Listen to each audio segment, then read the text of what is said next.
How's it going, guys? Winner Kills here, and welcome to the round 3 feature match for this week. Gonna be double uploading today as well, so if you have not seen round 2, I uploaded that earlier in the day, so go check it out if you haven't. I'll leave a link to it in the top right. But we've got Marincess versus Invoked Trickstar Dragoon here for you guys. And of course, yours truly piloting the Marincess deck, and I also just rolled 2 6s. You gotta love to see it to secure the die roll. But let's go ahead and take a look at the poll results. I asked you guys who you thought would win here in round 3, and about 300 votes, just shy of 300 votes here as I'm recording this, and about 70% of you guys saying that Invoked Trickstar would win, and 30% of you guys saying that Marincess would win. So let's see if you guys are right. Let me know down in the comment section below if you're on like a 10-match guessing streak right now. You're just always guessing the right deck. Let me know down in the comments. I'm curious to see. But either way, I get started with the 1-for-1, which is basically full combo here. I was shocked to see that it didn't get ashed. But either way, it's going to discard a Seahorse, gets Mandarin out of the deck, links that into Slug to add back the Mandarin. I should have added back the Seahorse, because if something bad would have happened, if something would have went wrong, not having the Seahorse in my hand could have been potentially problematic, but it doesn't matter since Mandarin is such a great extender, being able to summon itself out of the deck since I have that scheme set up there with the Seahorse and the Sea Angel. Go for the Crystal Heart, which I link for Anemone using Crystal Heart, and I have the field spell up, so it's currently unaffected by my opponent's card effects. Anemone brings back the Crystal Heart, and we're going to go for a link 4, and that is Bubble Reef. Chainlink 1 Anemone, Chainlink 2 Battle Ocean. And now that the field spell is out, it says basically any monster that I link summon in the extra monster zone is unaffected by my opponent's card effects, and it's gaining 600 for each Marincess link equipped, plus 200 from the field spell, putting it to 46. And during the standby phase, I can banish a water in my grave to draw, and then it gains 600 each time a monster is banished face up for each monster. So now I have a 5,200 towers on my field, and the only way he's getting over it if he makes an access code with a link 3 and does not banish a card or a monster while doing that. Because if he does, my Bubble Reef will gain an additional 600 attack, putting it to 58, making it so that a standard access code play is not going to be able to do anything about it. So my opponent leads with the Invoked field spell, the Magical Meltdown, to go ahead and add Alistair. Then he plays Terraforming to go ahead and grab the Trickstar Light Stage, which is a pretty interesting tech here. It does help to establish Dragoon, I guess, since you can get Corbane, and then you can get the Alistair, basically make Mechaba, and then make Anaconda into Dragoon and just kind of chill out there, I guess. And then also play a ton of hand traps. Speaking of hand traps, I do have Effect Veiler for his Alistair. I feel like if I'm going to hit anything with a hand trap right now, it's got to be the Alistair. Because I don't want him to establish an Omni Negate and then go for Dragoon, because, you know, I don't want things to get a little out of control at this point. Although, you know, it's weird to say, I'm normally usually terrified of Dragoon, but don't really have to worry about it right now, because he can't do anything to my Bubble Reef. He's going to activate Super Poly to dodge the Effect Veiler, which is interesting. And he's still going to go ahead and search Invocation as a result, still establishing Mechaba. But the good thing here is that he will not be able to establish Dragoon, at least through Anaconda, unless he's able to get 2 more bodies on field to be able to link off with into an Anaconda. So Super Poly coming in very clutch, and again, my Bubble Reef currently unaffected by my opponent's card effects, thanks to the field spell, and thanks to Marincess Crystal Heart, which is currently equipped to it. And this is basically the gimmick of the Marincess deck, is to put up a big towers monster, kind of play Protect the Castle, you know, and protect it with a ton of hand traps. Some of them really, really good, like Marincess Wave, which is basically imperm that I can use from the hand at any point. And if I have a link 2 or higher Marincess monster on the field, all monsters I control currently are unaffected by my opponent's card effects. And if it's link 3 or higher, I can activate it from hand. So really, really strong. My opponent is going to activate Invocation, which is going to banish 2 monsters from his grave. And Bubble Reef is going to gain 1,200 attack, putting it to 6,400. So my man couldn't get over my Bubble Reef even if he had 3 Alistairs. So you love to see that. Nothing like the feeling of having a security blanket of a 6,400 attack monster. So now, as I try to navigate his field, as I don't get to draw here in the standby phase because I don't have any waters left over in my grave, which is unfortunate. But I'm still able to go ahead and use Bubble Reef here, basically uncontested, discarding Blue Tang to revive one of my banished Marincess monsters. And now I'm trying to figure out how I can get to basically go for game here, or get into a position where it's going to be extremely hard for him to come back without, you know, walking right into a Mechaba or right into a Ragin, right? That's what I'm trying to do. I'm trying to take advantage of the situation I'm in and play it carefully and not try to play recklessly, rather. So we're going to go ahead and link into Transcode Talker. And we're going to activate Anemone since it hit the grave. I can add back any Marincess card. I'm going to add back the Blue Tang to have as a follow-up for next turn. I was a little surprised to see him use the Book of Moon on the Tang, but, you know, either way, I get why. Because if I would have been able to link that off, I could have gone for, you know, the Reveal 3 and possibly hit a Wave, which have 100% sealed the deal here. But I decided to go ahead and go into the battle phase here before I use Transcode, because if I use Transcode beforehand, he's 100% going to negate and banish with the Alistair or the Mechaba, and I do not want to lose a card like Transcode to that. So main phase 2, after we hit him for a nice amount of damage, the Transcode Talker is going to bring back the Anemone, and currently all of those monsters cannot be targeted now thanks to the Transcode, and they're gaining 500 attack. So Bubble Reef is currently just huge. It was at 46, and then it gained 5, putting it to 51, so we took 2,600. And on my opponent's turn, when I banish here in the standby phase, it'll go up to 52, and thanks to the additional 5, putting it to 57.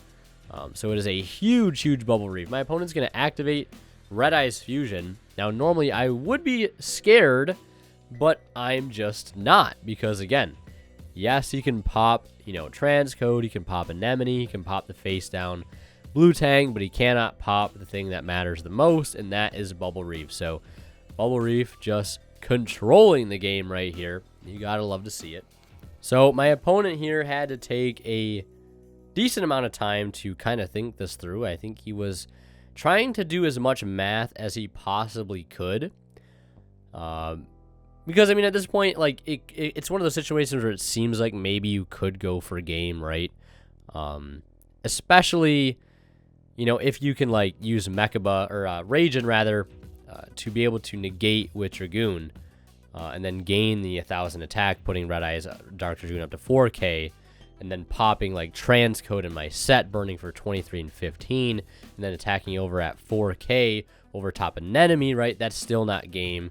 And then even just burning my Transcode and my Anemone away is not going to be game either. I think the most he can do is put me down to 37 here. And my Transcode and Anemone are not at their original attack right now, thanks to Transcode and the field spell.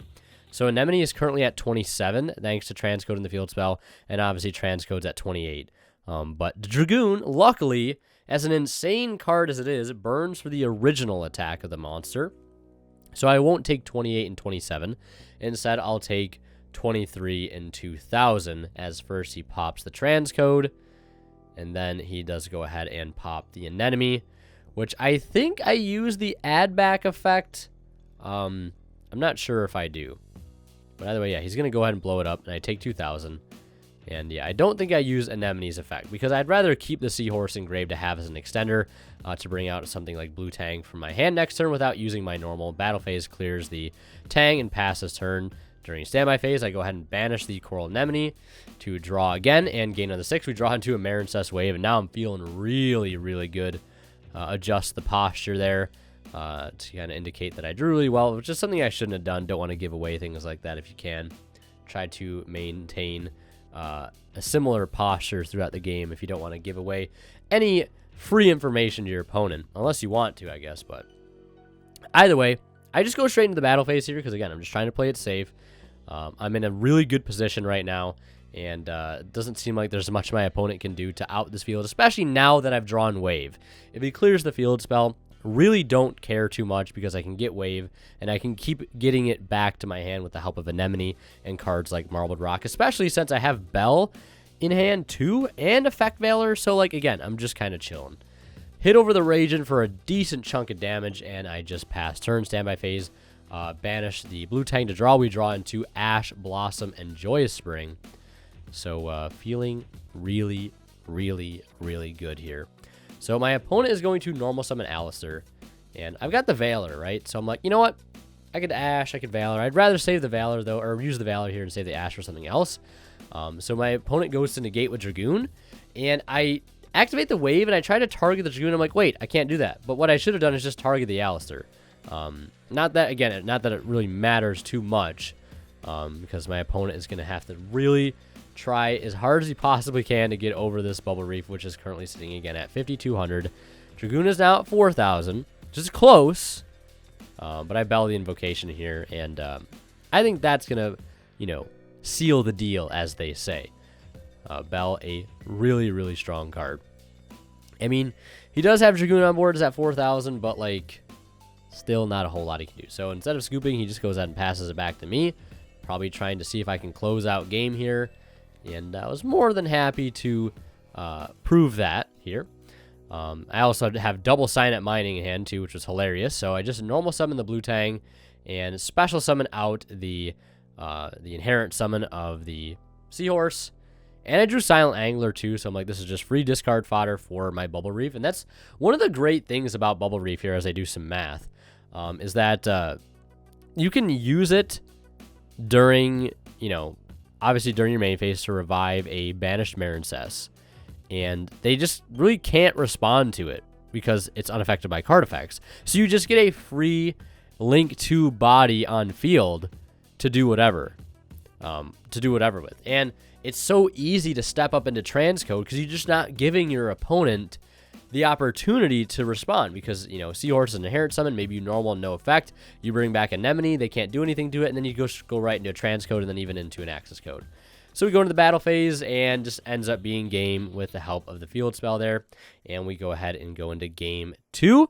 And as we do, I'd like to mention a quick shout out to our sponsor over at Imperium Duelist. If you guys are interested in picking up amazing playmats, sleeves, deck boxes, dice, binders, and more, check them out at the link below. You can use my discount code WinnerKills10 off at checkout to save 10% off your entire order and support the channel in the process. And last but not least, if you guys are buying anything on TCG Player, please do not forget to use my affiliate link down in the description below. So, getting back to the game here, I had a very unfortunate opening of no engine, and I just had to pass turn, hoping I would have enough hand traps to slow my opponent down. He starts with Red Eyes Fusion. Thank God I've got the Ash for it. He sets one and passes back to me, where I, again, do not draw any engine cards, so I am forced to pass it back to my opponent, who has a second Red Eyes Fusion. My goodness, I was fuming. He's able to send Red Eyes and Dark Magician to the grave, and I was like, interesting. I wonder why he plays those cards. This is an interesting... Oh, never mind. I now know. And I take a whopping 3k to the face, staring down an indestructible, untargetable Omni Negate, and I draw Battle Ocean for turn. You really love to see it. So I did make a misplay. I overlooked a play I could have made turn 1. And that play was to literally normal summon any one of my hand traps, or activate Instant Fusion, summon Rare Fish, or Millenniumize Restrict Bet would probably have been better, so I have a target left in my extra deck for Rare Fish later on, or for Ready Fusion later on, and then I could have linked into the area of the Water Charmer Gentle, so I could have, poked for a little bit of damage at some point, and if he would have cleared it, I could have tried to search Blue Tang, which would probably have forced the Dragoon Negate, but, that's one more card out of his hand at the end of the day, which is better than none. So now I'm trying to make sort of a recovery play. Now that I drew Battle Ocean, I'm like, there is like a sneaky little play I could do here. I like make Crystal Heart, play the field spell, summon Silent Angler. I'm like, am I going to sneakily just climb right into a Bubble Reef? Is this really about to happen? Is this about to happen? Oh, nope, Cosmic Cyclone. So I was like, what is that set back row? Unfortunately, ends up being a Cosmic. And yeah, that clears the field spell. And now I'm feeling pretty vulnerable because if I use Anemone, he can just negate and destroy. So yeah, we head into a game 3 situation. 1 game apiece, and luckily I get to go first here, where I do open up some engine in the form of 4 Mud Skipper. Hey, Bud Skipper. And we're going to use its effect. We're going to reveal the Marincess Blue Slug in our extra deck. That's going to copy the name, type, and attribute when I go to link summon it with this turn. So basically linking off with a level 1 water Marincess Blue Slug, as its name would have been. And that allows me to search, when it hits the grave, a copy of Scripton, which is a nice little water Cyberse extender.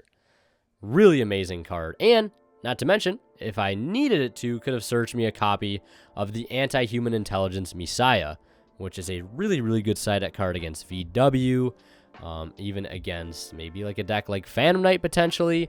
Also a good side deck against the Sky Striker deck as well, making it so any spell or trap card sent to the graveyard is banished instead. So now we're going to basically climb up into our standard combo, going uninterrupted. You'll love to see it. As we link into an unaffected Anemone, it brings back the Crystal Heart. And then we go into the Great Bubble Beef, Great Barrier Reef, hashtag save our oceans. And we're going to go ahead and equip 3 and pass turn there. Standby phase banished to draw. And we pick up a copy of the Wave for turn. Now, really, really good draw. My opponent has a really good draw, and that have evenly matched. And I'm like, all right, I lose the field spell forever, basically. That's fine. I've got Wave in hand. So my Bubble Reef may be able to be affected right now, but the moment I get a chance to resolve Wave, since I do control a link 2/3 or higher Marincess monster, I can activate it from hand. And if I do negate the card, I can make it so all monsters I currently control are unaffected by card effects. I decide to Ash the Alistair because I'm expecting an Anaconda, which I can negate with the Wave, not the Ash. So that's why I sequenced it that way. And he pays the 2,000 to essentially just dump a Red Ice Fusion. And from there, he doesn't have much else he can do. I also had, I think, another Ash in hand and a Veiler. So really strapped with the hand traps here. He sets one and passes. During the standby phase, I banish to draw into a Ghost Spell, gain 600 attack. And now I'm like, all right, I'm pretty vulnerable here. I have the field spell banished. I cannot get it back. I don't play a second copy, at least not at the moment anyways. I do kind of want to experiment with playing a second copy at some point. I don't know when, but I do want to try playing a second copy. So we are going to start by activating the Bubble Reef. Bring back Anemone. Luckily, this resolves. I've got to do this because if I can get Anemone back out onto the field, I can at least link it off to add back the Wave. And that's exactly what I'm going to do right here.